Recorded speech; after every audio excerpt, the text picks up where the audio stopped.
Magandang araw, Pilipinas! Ito ang Valiente News hatid sa inyo ng Office of the Vice President. 300 learners sa paaralang elementarya ng 13 Martires sa lalawigan ng Cavite ang pinaghandugan ng pagbabago bags, school supplies at dental kits ng OVP.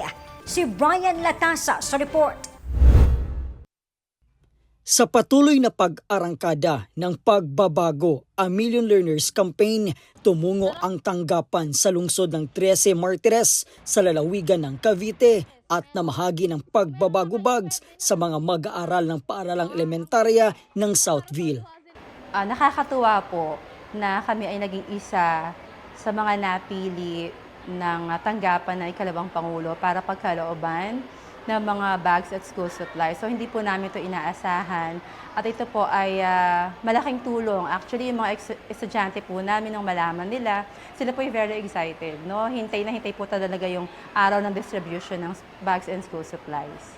Saad ni Teacher Adessa, marami sa kanilang mga learners ang pumapasok sa klase na kulang ang dalang gamit pang eskwela, bagay na nakakaapekto sa kanilang pag-aaral. Marami pong estudyante namin kasi pumapasok walang baon.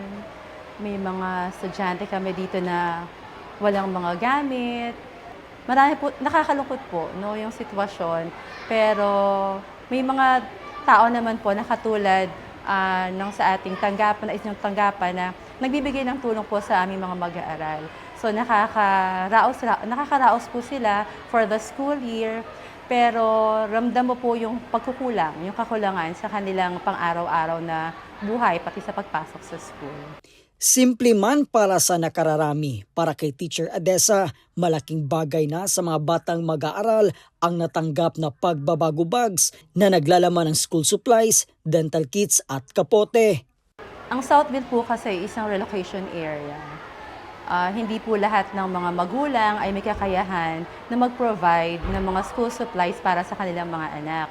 Ito pong pinagkaloob sa kanila na school supplies at pati kasama na rin po yung bag ay napakalaking tulong po sa kanila kasi hindi na po ito poproblemahin ng mga magulang at ibabawas pa sa kanilang mga panggastos sa araw-araw. Sa mga bata naman po, malaking tulong po ito kasi meron na silang magagamit sa kanilang klase sa kanilang school sa araw-araw. Ipinagpapasalamat din ng guro ang patuloy na suporta ng tanggapan ng pangalawang Pangulo sa pamumuno ni Vice President Inday Sara Duterte sa kabataang Pilipino. Maraming salamat po sa ating Vice President para makapag-reach out sa mga estudyante na hindi na masyadong, I wouldn't say na nakakalimutan, pero hindi sila masyadong naaabot ng mga tulong. Thank you very much po. Umabot sa 301 learners mula sa Southville Elementary School ang pinagkalooban ng bagong bag ng tanggapan ng pangalawang Pangulo. Mula po rito sa 13 Martires City, Cavite, ako po si Brian Latasa, ang lahat para sa Diyos, bayan at pamilyang Pilipino. Valiente News. Isang mananahi sa Cagayan de Oro City na handugan ng 15,000 pesos na livelihood grant ng OVP. Ang kanyang kwento, sabay nating tunghayan sa susunod na episode. Ako si Claudette Loreto. Mahalin natin ang Pilipinas. Maraming salamat.